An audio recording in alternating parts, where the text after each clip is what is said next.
A ver, Miguel, ya tenemos 3.000 euros. ¿A qué nos dedicamos? 10.000. No, 10.000 no. ¿A qué dedicamos los 3.000 euros? Piénsatelo. A ver, no sé. ¿A qué dedicamos 3.000 euros? Piénsatelo. Podríamos hacer precisamente una empresa de reciclado ambiental. Muy bien. ¿Habéis oído? Reciclado ambiental. A ver, JJ, ¿a qué dedicamos 3.000 euros? Pues quizás ayudar de alguna manera a estas personas a las que he hecho referencia antes. Perfecto. Rafa, ¿a qué dedicamos 3.000 euros? Pues a proyectos organizados con las ONGs de barrio. A ver, José Luis, ¿a qué dedicamos 3.000 euros?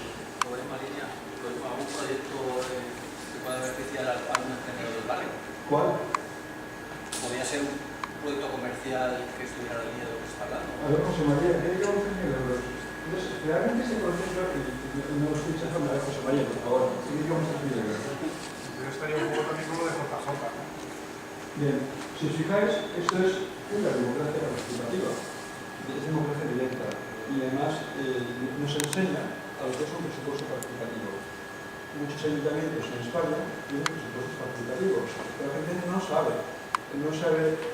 cómo gestionar el presupuesto participativo, cómo se gestiona desde la base un presupuesto participativo. Entonces, lo que ha salido de una cosa preciosa de la comunidad social es que tenemos campañas de microfinanciación, 4 al año, y esas campañas ponemos una cantidad que tenemos que conseguir a través de lo que llaman entidades crowdfunding,